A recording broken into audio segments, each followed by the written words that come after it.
Welcome to Dream Academia. I am Abid Ali Sheikh, electrical engineering department Jadavpur university. तो मैं आप लोगों का इलेक्ट्रोमैग्नेटिज्म का जो पार्ट है ये कंप्लीट करवाने वाली हूँ। तो इसमें 3 पार्ट आती है। एक, जब चार्ज रेस्ट में होता है। चार्ज क्या है इसके बारे में हम बाद में आएंगे, पहले आप ये जान लो कि जब चार्ज रेस्ट में होता है उस पार्ट को हम कहेंगे इलेक्ट्रोस्टैटिक्स, जो हम सबसे पहले शुरू करने वाले हैं। इसके बाद एक पार्ट आएगी जिसमें चार्ज यूनिफॉर्म वेलोसिटी से मूव करेगी, जिसको कहा जाएगा करंट इलेक्ट्रिसिटी, और इसका ही मैग्नेटिक इफेक्ट्स भी होती है। इसके बाद एक पार्ट आएगा जब चार्ज एक्सेलरेटेड मोशन करेगी, उसको इलेक्ट्रोमैग्नेटिक वेव्स का प्रोड्यूस होता है वहाँ पर। इसके बाद हम आएंगे कि चार्ज क्या है। तो हम अगर दो मैग्नेट का सेम पोल को करीब लाते हैं तो वो लोग खुद को रिपेल करते हैं। ऐसे ही हम अगर कुछ अपोजिट पार्ट को लाते हैं तो वो लोग खुद को अट्रैक्ट करते हैं। तो यहाँ पर हम कह सकते हैं कि ये जो मैग्नेटिक इफेक्ट है उन दोनों में, इसके कारण वो लोग रिपेल या फिर अट्रैक्ट हो रहे हैं।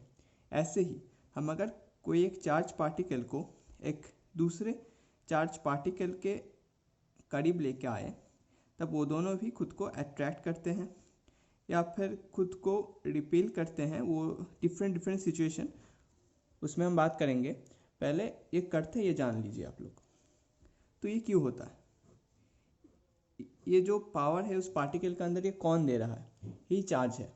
जो चीज़ उस पार्टिकल को एक दूसरे पार्टिकल को मतलब अट्रैक्ट करने की या रिपेल करने की वो पावर दे रही है, वही चीज़ चार्ज है। तो ये चार्ज 2 टाइप्स के होते हैं। यहाँ पर 2 टाइप्स के चार्ज होते हैं। एक होता है पॉजिटिव, एक नेगेटिव। ये सब आप जानते ही हो। आप अगर पॉजिटिव चार्ज नेगेटिव चार्ज को यहाँ पर अट्रैक्ट करता है और नेगेटिव चार्ज या फिर पॉजिटिव चार्ज खुद को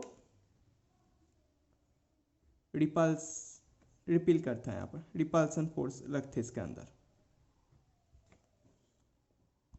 इसके बाद हम बिल्कुल एक फंडामेंटल चीज़ पे आएंगे कि कैसे एक बॉडी चार्ज पा सकते हैं। यहाँ पर एक बॉडी कई तरीके से चार्ज पा सकते हैं। हम आएंगे बिल्कुल फंडामेंटल में कि क्यों होता है। मान लीजिए एक पार्टिकल, ये भी एक पार्टिकल है। हम जानते हैं कि कोई भी पार्टिकल जो बनती है छोटे छोटे एटम से बनती है, और एटम किस चीज़ से बनती है? न्यूक्लियस। और उसके चारों तरफ घूमने वाली जो इलेक्ट्रॉन्स होते हैं उसके एक समन्वय है यहाँ पर। जैसे कि इस तरह से रहती है जो भी है इलेक्ट्रॉन्स, और मिडिल में रहता है न्यूक्लियस जिसमें प्रोटॉन्स और न्यूट्रॉन्स रहती है। तो हम मानते हैं कि इन दोनों में ये जो ए और बी है इसमें कुछ ऐसा इंटरेक्शन हो चुका है। इसका जो सरफेस है, मान लेते हैं कि हम लोग इस दोनों का सरफेस है उसको बहुत ही तरीके से मतलब घिस दिया है। तो इसमें थोड़ा सा जो हीट प्रोड्यूस होता है तो उसके कारण हम मानते हैं कि इसका जो सरफेस का कुछ एटम्स है, मान लेते हैं ये है सरफेस का एटम, ठीक है ना, इसमें, और यहाँ पर कुछ इलेक्ट्रॉन्स घूम रहे हैं यहाँ पर, और इसका भी जो सरफेस का कुछ एटम है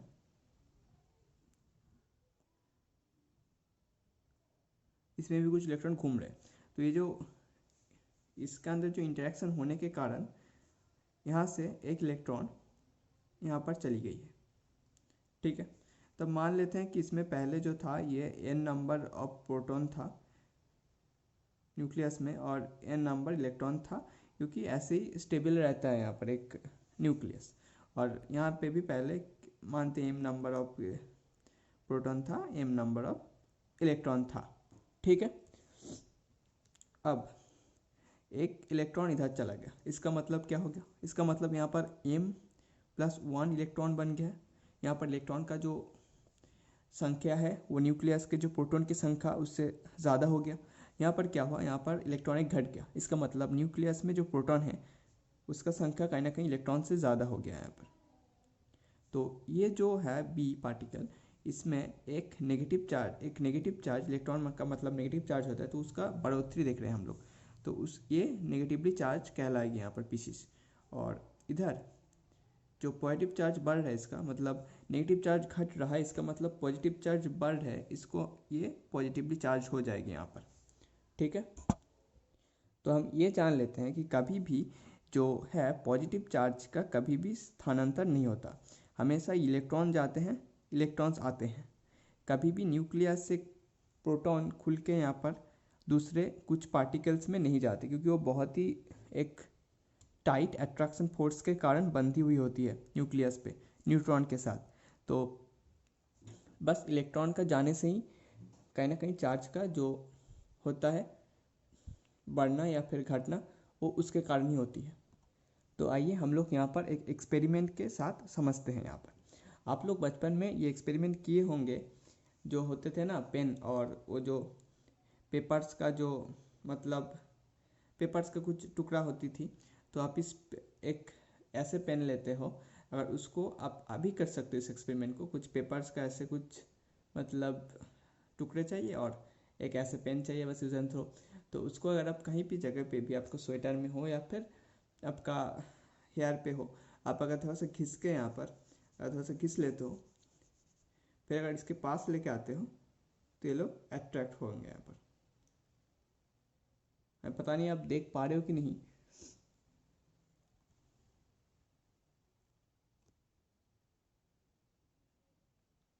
तो ये देखिए ये अट्रैक्ट हो चुके हैं यहाँ पर।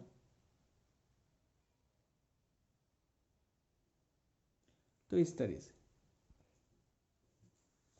ये जो अट्रैक्शन हुई है, ये कहीं ना कहीं वो जो मेरी हेयर के साथ इस पेन का जो वो इंटरेक्शन हुआ ना, इसमें मेरी हेयर और पेन के बीच में कुछ इलेक्ट्रॉन्स का लेना देना हो गया। तो ये हमारा पेन जो है वो कुछ एक कोई भी एक चार्ज पॉजिटिव या फिर नेगेटिव, इसको डिफाइन करने के लिए भी एक मतलब एक सीरीज आती है, उसके बारे में हम बात करेंगे। तो कुछ चार्ज में ये लोग मतलब हो गई थी, जिसके करीब जो मैंने लेके आया, तो ये यहाँ पर इलेक्ट्रोस्टैटिक फोर्स की वजह से ये लोग यहाँ पर वो पेपर्स अट्रैक्ट भी हो गए। तो ये आप लोगों के सामने एक एक्सपेरिमेंट था कि किस तरह से एक बॉडी जो चार्ज हो गया, तो मतलब ये पेन हमारा चार्ज हो चुके हैं। अब वो पेपर्स में कहाँ से चार्ज आई उसके बारे में हम बात करेंगे इसके थोड़ी ही बाद में। इसके बाद हम बात करेंगे क्वांटाइजेशन ऑफ चार्ज की।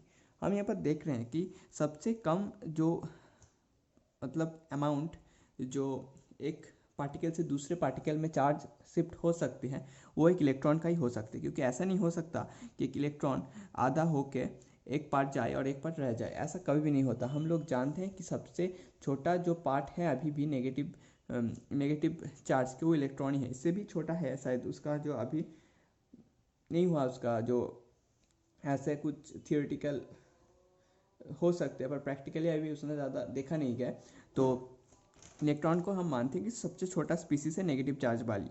तो ये एक इलेक्ट्रॉन का जाना मतलब छोटा, सबसे छोटा से छोटा अमाउंट कुछ चार्ज इधर से उधर हो रहा है। तो इलेक्ट्रॉन का चार्ज क्या होता है यहाँ पर 1.6 इंटू 10⁻⁻19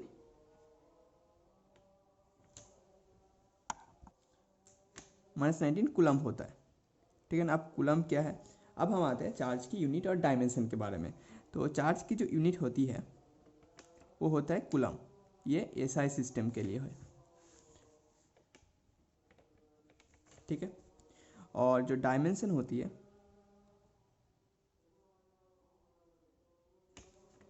वो होता है आईटी। अब आईटी का मतलब क्या है, देखो भाई TOMLT वाला टी है, ठीक है, मतलब टाइम का। और ये आई के बारे में हम बाद में बात करेंगे, जब करंट इलेक्ट्रिसिटी पढ़ेंगे तब आई के बारे में आप लोगों को और भी अच्छे से समझ में आ जाएगा। और यहाँ पर ये है कूलम यूनिट एसआई का। और आप सीजीएस का जानना चाहते हो तो यहाँ पर स्टैट कूलम होती है। ठीक है, सीजीएस का। तो आप लोगों को सबसे छोटा जो नेगेटिव चार्ज पता चल गया, जो 1.6 × 10⁻19 कूलम। ठीक है ना। तो इससे ही रिलेटेड एक यहाँ पर कॉन्सेप्ट आता है जो क्वांटाइजेशन ऑफ चार्ज। तो क्वांटाइजेशन ऑफ चार्ज क्या होता है, तो देखो भाई हम ये पता चल गया कि नेगेटिव चार्ज जो है, ठीक है ना, नेगेटिव चार्ज जो है वो एक छोटे इलेक्ट्रॉन, सबसे मतलब छोटे से छोटा जो पार्ट है वो एक इलेक्ट्रॉन के फॉर्म में इधर उधर हो सकते हैं। ऐसा नहीं हो सकता कि एक आधा इलेक्ट्रॉन चली गए यहाँ पर, तो अगर एक इलेक्ट्रॉन जाती है यहाँ पर तो इतना, अगर 2 इलेक्ट्रॉन इसमें चली जाती है तो 2 इंटू इतना चार्ज इधर से उधर हुआ, 3 जाती है तो 3 इंटू इतना चार्ज, ठीक है ना। तो मतलब ये आपका जो है फिक्स्ड है, तो इसको एक क्वांटा कहते हैं, मतलब एक पैकेट बोलते हैं ना, कि आप लोग कहीं ना कहीं मानते हो कि आपके पास 3-4 पैकेट कुछ है, आप बस एक पैकेट में दे रहे हो तो बता देते हो कि भाई 2 पैकेट दिया, इसमें अंदर क्या कितना है वो सब बाद में कैलकुलेट करते हो। तो ऐसे ये पैकेट की तरह है, मतलब ये एक पैकेट है तो कहते हैं 2 इलेक्ट्रॉन दिया, 3 इलेक्ट्रॉन दिया, इस तरह से, तो इसको कहते हैं क्वांटाइजेशन ऑफ चार्ज। इसका एक मतलब इसको ऐसे लिखते हैं यहाँ पर Q equals to N into e क्या होता है, एक इलेक्ट्रॉन का चार्ज, और N क्या होता है, एक कोई भी मतलब रियल नंबर, जैसे 1 2 3 यहाँ पर, ठीक है ना। तो 1 2 3 जो भी आप लिख सकते हो यहाँ पर, मतलब अगर ए मतलब सबसे छोटा फॉर्म ई के फॉर्म में जाएगी तो इस वजह से क्वांटा, मतलब ये क्वांटाइज्ड है, ये जो चार्ज पूरा का पूरा मतलब क्वांटाइज्ड है एक इलेक्ट्रॉन के अंदर। इसके बाद एक लॉ है जिसके कहते हैं यहाँ पर कॉन्जर्वेशन ऑफ चार्ज। तो कॉन्जर्वेशन ऑफ चार्ज क्या है, हम अगर एक ऐसा सिस्टम बनाते हैं, क्लोज सिस्टम बिल्कुल, ये मान लेते हैं कि हम मिरर या फिर प्लास्टिक का बना दिया है इसको, ठीक है ना, प्लास्टिक का बना दिया मिरर या फिर प्लास्टिक का एक फील्ड है, इसके अंदर हम 3 चार्ज को ले रहे हैं, मानते हैं 1 कूलम्ब है, ये 2 कूलम्ब है, ये 3 कूलम्ब है, 3 चार्ज को हम ले लिए इसके अंदर। अब अगर हम बाहर से कुछ भी ना दें, बाहर से अगर कुछ देने की कोशिश भी करें तो भी इसके अंदर जाएगा नहीं, इसके अंदर जो टोटल चार्ज है वो 1 + 2 + 3 वो 6 कूलम ये रह जाएगा, इसका कोई भी मतलब बढ़ना या फिर घटना नहीं हो, क्योंकि क्लोज सिस्टम है, क्लोज सिस्टम में यहाँ से भी चार्ज बाहर नहीं जाएगी और बाहर से भी हम चार्ज दें तो अंदर नहीं आएगी, तो एक क्लोज सिस्टम होता है। इससे रिलेटेड कुछ प्रॉब्लम्स आती है पर वो बहुत ही ईजी लेवल का होता है, मैं भी एक करवाता हूँ आप लोगों को। तो जैसे कि ये मान लेते हैं एक सिस्टम है, तो इसमें हम लोग 5 चार्ज रखते हैं, मान लेते हैं कि सभी 1 1 1 सभी 1 कूलम का चार्ज है। अब इसी सिस्टम में अगर कुछ होता है अंदर, मतलब उन लोगों के अंदर कुछ भी हो सकता है, बाहर से कुछ नहीं होगा, इसके अंदर कुछ ऐसा होता है जिसमें दोनों चार्ज एक साथ मिल गए, यहाँ पर दोनों चार्ज एक साथ मिल गया, मतलब ये 2 कूलम हो गया, और बाकी यहाँ पर जो दोनों मिल गया तीनों के तीनों, और बाकी दोनों भी मिल गए और बस एक पड़े हैं, तो इसका चार्ज कितना होगा, ये क्वेश्चन आता है। इसका जो आप आंसर है वो आप लोग मुझे कमेंट में देना है यहाँ पर। तो कोई भी क्लोज सिस्टम के लिए ये मान लीजिए कि जो टोटल चार्ज का जो होता है यहाँ पर समेशन होता है क्यू का, कोई भी क्लोज सिस्टम के लिए वो हमेशा कांस्टेंट रहता है, ठीक है ना, हमेशा कांस्टेंट रहेगा कोई भी क्लोज सिस्टम के लिए। जैसे कि इस सिस्टम के लिए भी आप मतलब 3 यहाँ पर 6, अगर हम कोई ऐसा सिस्टम बना दे जिसमें हम एक एक पार्ट को तोड़ देते हैं, यहाँ पर ये इसको 1 कूलम ये रहने देते हैं, इसको अगर 2 पार्ट में हम तोड़ देते हैं तो 1 1 1 3, तो देखो यहाँ पर भी कोई भी तरह से ऐसे 1 1 1 3, तो ऐसे ही मतलब चार्ज का कुछ हेरा फेरी होगा नहीं, बिल्कुल जो था वो यहाँ पर भी रहेगा ऐसे ही, मतलब जो चार्ज का टोटल समेशन है वो हमेशा कांस्टेंट रहेगा एक क्लोज सिस्टम के लिए। इसी को ही कहते हैं कंजर्वेशन ऑफ चार्ज। ये बाद में भी आपको मतलब वो जो किरचॉफ लॉ है वहाँ पर भी फिर से पढ़ने को मिलेगी। इसके बाद हम आएंगे इंडक्शन पे, ठीक है ना। तो यहाँ से आप लोगों को समझ आ जाएगी कि क्यों कैसे उस पेपर्स के जो टुकड़े थे उसमें किस तरह से इलेक्ट्रिक जो है ना चार्ज का प्रोड्यूस कैसे हो गया। और यहाँ पर 2 कॉन्सेप्ट हैं, फ्री चार्ज और बाउंड चार्ज, जिसका यूज़ होने वाला है वो कैपेसिटर कैपेसिटेंस उस चैप्टर में। तो यहाँ पर मैं इसलिए इस कॉन्सेप्ट को बता दे रहा हूँ। यहाँ पर मान लेते हैं, ठीक है ना, मान लेते हैं कि कोई एक बॉडी है जो चार्ज है यहाँ पर, ठीक है, मान लेते हैं पॉजिटिवली चार्ज है। अब कोई एक बॉडी यहाँ पर था जो कि बिल्कुल मतलब ठीक ठाक था, मतलब मान लेते हैं कि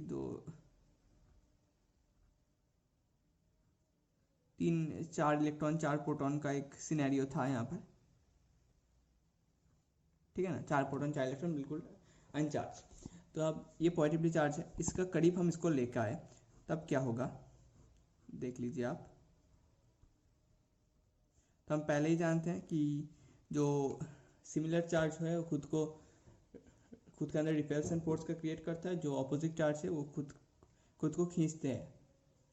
तो यहाँ पर जो ये पॉजिटिव चार्ज है तो इस तरह ऑब्वियसली नेगेटिव चार्जेस जो है वो यहाँ पर आ जाएगी, जो नेगेटिव चार्जेस थी, और जो पॉजिटिव चार्ज है वो इसको रिपेल होगी, मतलब दूर चली जाएगी इससे, तो यहाँ पर आके वो लोग आ जाएगी पॉजिटिव चार्ज, और नेगेटिव चार्ज इस तरफ आ जाएगी। ठीक है, तो इसको ही कहते हैं इंडक्शन। यहाँ पर दो कॉन्सेप्ट मैंने बताया था कि फ्री चार्ज और बाउंड चार्ज। तो ये जो इस तरह का, ये जो इस तरफ का ये चार्ज है, इसको कहते हैं फ्री चार्ज।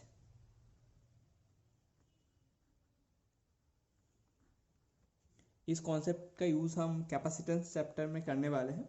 और इस तरह का जो ये चार्ज है इसको कहते हैं बाउंड चार्ज। बाउंड चार्ज, ठीक है। तो ये हो गया हमारा फ्री चार्ज और बाउंड चार्ज। अब हम लोग आपको जो पेपर के टुकड़े वाला केस था वो समझाएंगे, ठीक है ना। चलो, तो फिर देखिए, मान लेते हैं कि मैंने वो अपनी जो हेयर के साथ वो पेन का जो केथ इंटरेक्शन, मतलब जो उसको घिसे थे, तो उसके बारे में हम मान लेते हैं कि यहाँ पर पॉजिटिव चार्ज का प्रोड्यूस हो रहा है। ठीक है, इसका एक मतलब श्रेणी होता है कि किससे के साथ अब किसको घसो तो वो किस चार्ज में आएगी। अगर वो आप लोगों को ज़रूरत है तो कमेंट में ज़रूर लिखना। मैं ऑब्वियसली नेक्स्ट वीडियो में आप लोगों को अपलोड कर दूंगा। ऐसा इंपॉर्टेंट नहीं है एडवांस के लिए या फिर मेन के लिए, आता नहीं है कभी, पर अगर आप लोगों को जानना है तो ऑब्वियसली कमेंट बॉक्स में पूछ लेना एक बार, ठीक है ना।